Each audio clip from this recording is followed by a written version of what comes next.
I'm going to be talking about old places today, and I wanted to share briefly uh, one of my experiences with an old and creepy structure, and that would be the catacombs of Turin, Italy, when I was there a few years back with a group, and we went to visit this cathedral. And guys, I never should have gone in, but I was with the group and I walked in and I immediately felt that I had to get the heck out of there really fast. I couldn't breathe. I panicked and I just could not handle the feeling of utter fear. Why is it that sometimes a structure, a building, a residence, or any sort of dwelling at all seems to retain some of its original functionality or personality? Why is that? Have you ever wondered what happens after a home becomes vacant, abandoned, or even reduced to rubble? Welcome to my channel. Hi everybody, welcome to my channel and welcome to a discussion about the context of the Kirkland case, which we discussed last time. And although we're not focused on a missing child content in this episode, we're going to discuss a little bit more about the Hotel Ford and some of its history.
An idea that sometimes after a community has sort of declined, or a housing complex or a business center becomes vacant, it does seem to retain an awful lot of its karma, its personality, maybe its original function. And I want to try to examine this argument that I want to put forth in terms of the Hotel Ford, or the Ford Hotel, and the Cecil Hotel in California. And it's so fascinating to discover that these two hotels are very parallel in what has actually transpired in them. Let's start with the Ford Hotel. Now, the Ford Hotel was a historic hotel in Toronto, Ontario, Canada. In the early 20s, Ford and Company built identical hotel buildings in New York and Ontario, and so they were very similar. The company's founder and president, Richard T. Ford, believed strongly in his model, and he named the chain and every hotel in his empire after himself.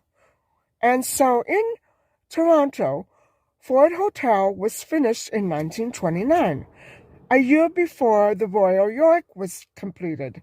And the Ford Hotel was actually situated on the northeast corner of Bay and Dundas. And so some of its historical prominence is actually related to an ancestral site that formerly housed that hotel, and that was a church. I find that amazing. It was around this time during the 20s that its evil twin, the Cecil Hotel, was built in LA, USA. Most Canadians never knew the major intersection, Agnes and Terali, as it existed in the heart of the city during the 1920s. Today, Agnes Street is simply known as Dundas and Terali as Bay. Today, those streets look nothing like they appeared in 1910, for example, if looking northwest from an upper floor of an old T. Eaton Company warehouse. The old urban streetscape included churches, schools, a synagogue, police station, hospital, horse stables, theater, a poorhouse, a 3-story apartment block, and private homes. There are 3 buildings that still remained in mind. In archive photos, the most recognizable landmark is the Ontario Legislature. Only a few other buildings survived until today. The prominent building in an archive photo is a synagogue built for hundreds of Jews entering the city after 1900 from the former Russian Empire, the Agnes Street Methodist Church, which then became the Old National Theater. The synagogue came in 1906 and lasted into the late 30s.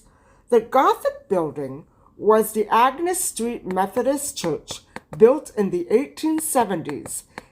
Its congregation moved away after 1900 when the neighborhood filled with immigrants and the building was sold to Jewish businessmen who converted it into a Yiddish theater.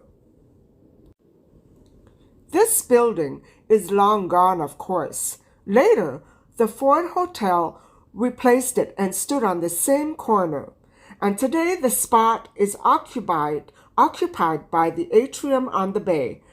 And the Ford Hotel is the building likelier to have left a permanent imprint in this community. However, it is actually the old church where it all really began.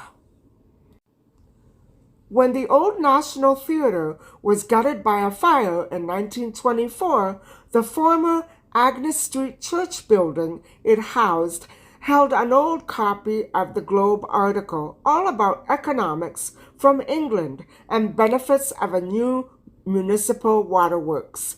The building that replaced this church, the Ford Hotel, made headlines as well, but for different reasons.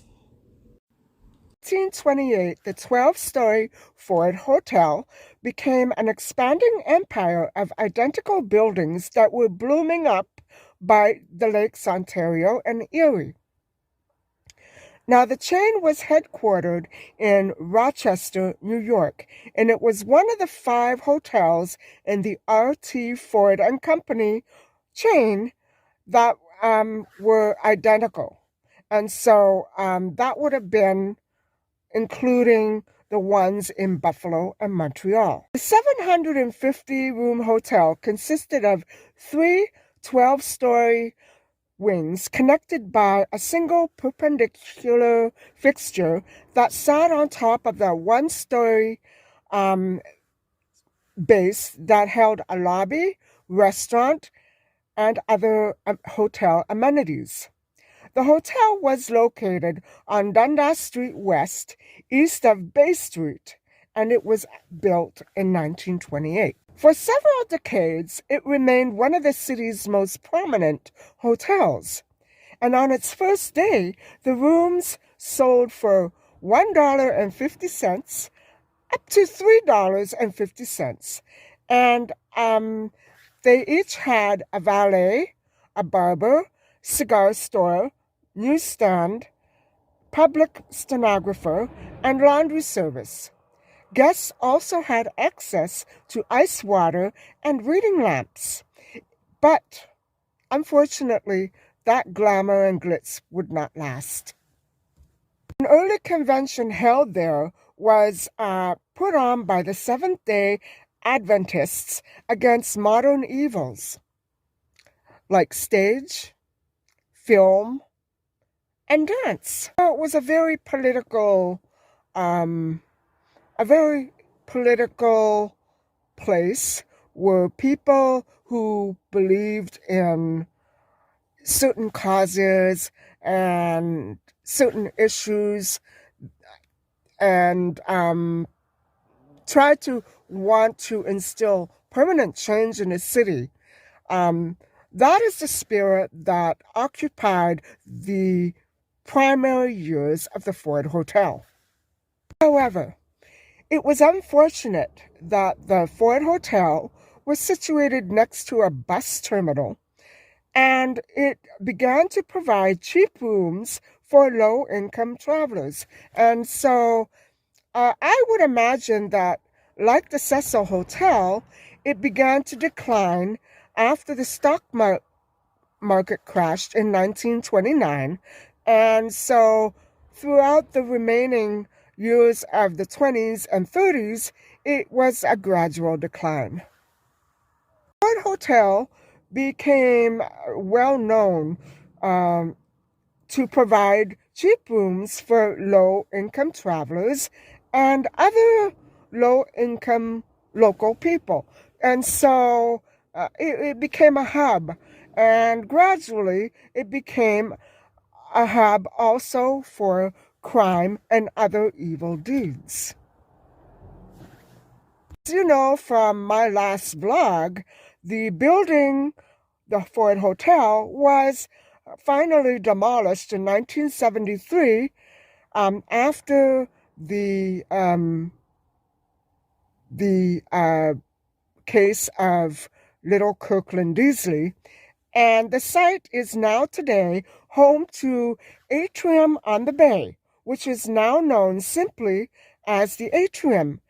And so apparently to this day, as recent as last month, it has been acclaimed, or maybe that's not the right word, but it has become known for more crime, and it's still a hot spot for crime. Even in the community that surrounds it, it's a very hot spot for crime, unfortunately. Now, as for the church that occupied the space before the Ford Hotel went up, I'm wondering what sort of curse it cast over this very community and passed on to the Ford Hotel and its tenants.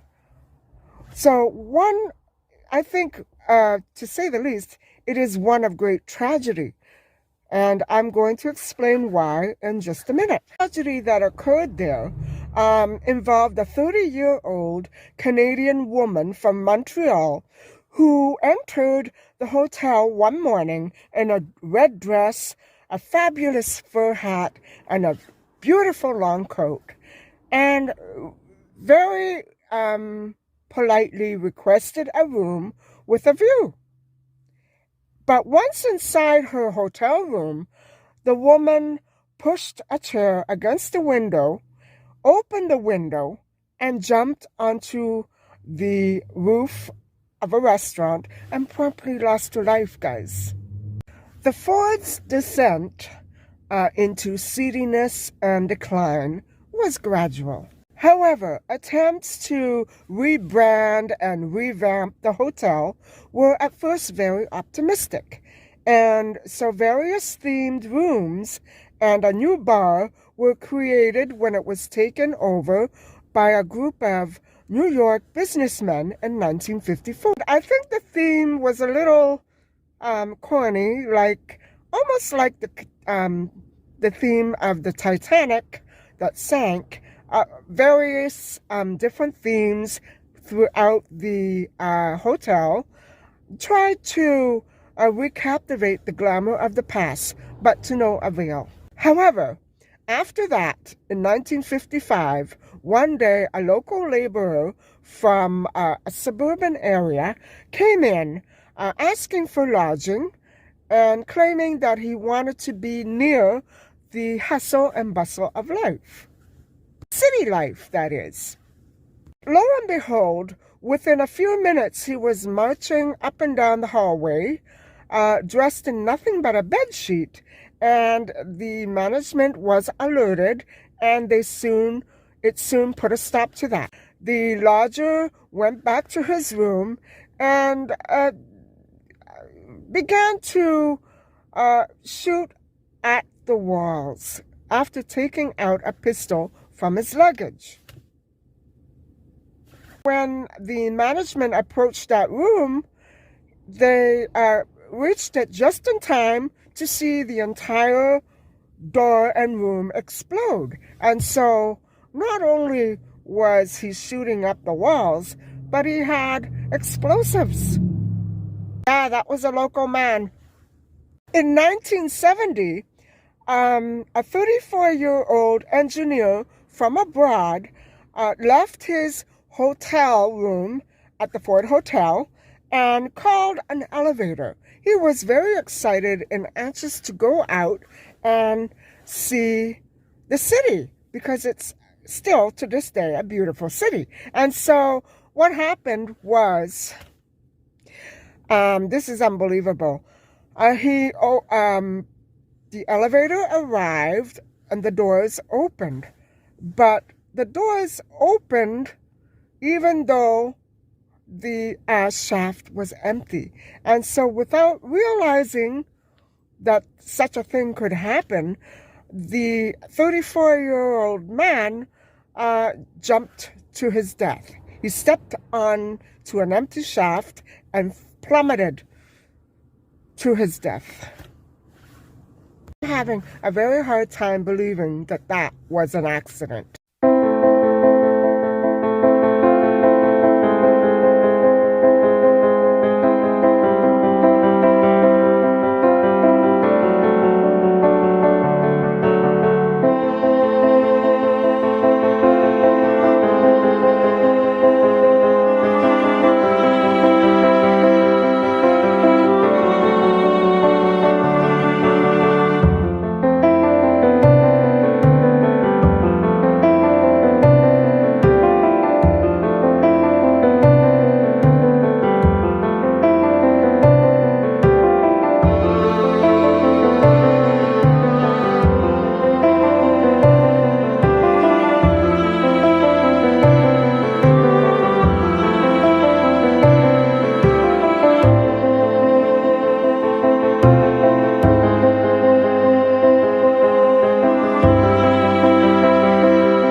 When we think of places like the old Ford and Cecil Hotels, their repeated associations with crime and tragedy obviously represent a strange but not rare phenomenon.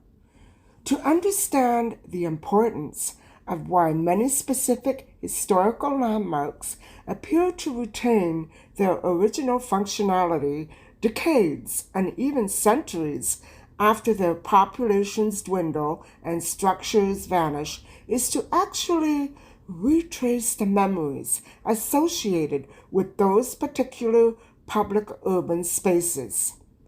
So, therefore, a public or private structure has a very deep and intricate connection to the community that created its very memories.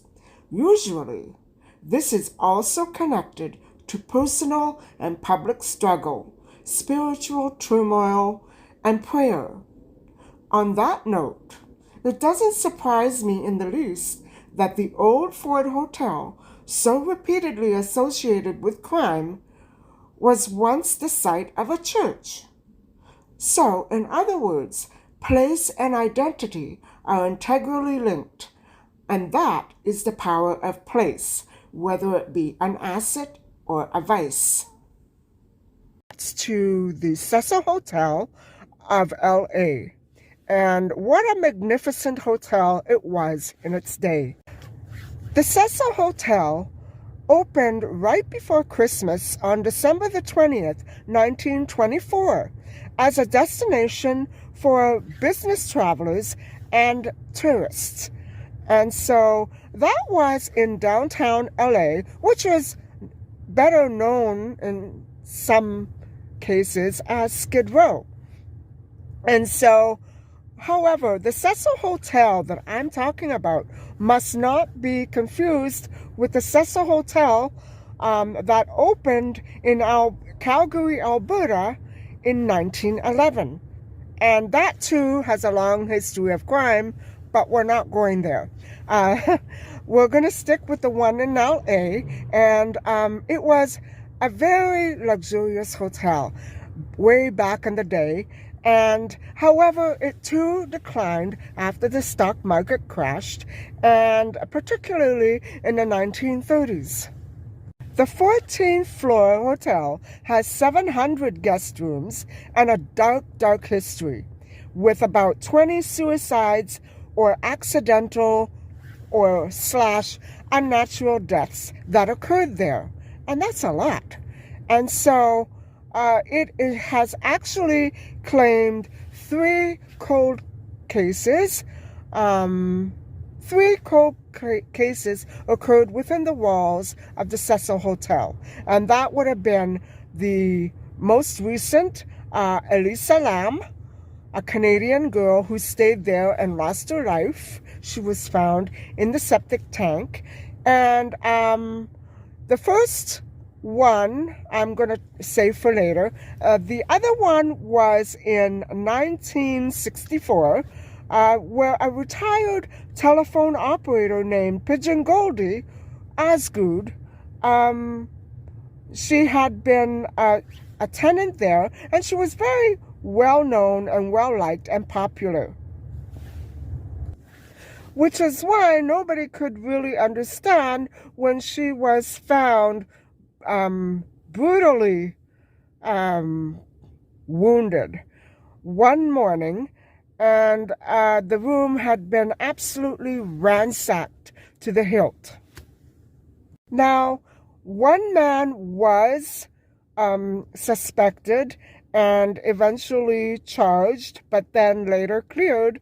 And the reason why he was charged was because he was actually witnessed walking near the streets of the Cecil Hotel, absolutely covered in blood. And so we might think that maybe he might have been a witness or stumbled across the woman accidentally. I don't know. But I can't imagine why he was cleared, probably because of a solid alibi. I'm not sure, but to this day, the woman, her cold case remains unsolved, as does the case of Elisa Lam. Now, the last case that I want to touch on occurred, I believe it was 1937. I'm not clear on that, but it was way back when, after the Hotel Cecil began its gradual decline. And by then, it had sunk into, not a very good and positive image. So this is the case of the Black Dahlia, which today remains one of the most high-profile and unsolved cold cases in American history. This case occurred in my province, I would have covered it, because even though Elizabeth Short, the Black Dahlia, the victim of the crime, was not technically a child, she was very, very young, a young model actress looking for work, and she lost her life. It's rumored that Elizabeth was last seen inside the Hotel Cecil, the Cecil Hotel, and she was actually running from a stalker, so she claimed to be. So allegedly claimed that her stalker was a male, and she was seen running near the streets of the Cecil Hotel. That's all alleged. We're not sure exactly who saw her, or if it ever actually was validated by other witnesses. It should have been, if it really happened. So I'm not sure. But I know that this case was not investigated in the same way by different investigators. So that's how it went. We're not sure exactly who said what, why, or when. Now, Elizabeth went missing for about a week before her body was actually found. Her badly wounded, tortured, and mutilated body was actually found 11 blocks away from the Cecil Hotel in a field early one morning by a woman and her small daughter.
I've thrown a lot at you, but I'm simply trying to make a case that argues for the idea that some communities and some buildings retain the identities of their original owners.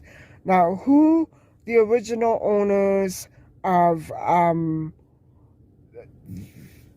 the community in the Bay and Dundas area were, it's going to be hard to figure out, but you get my drift.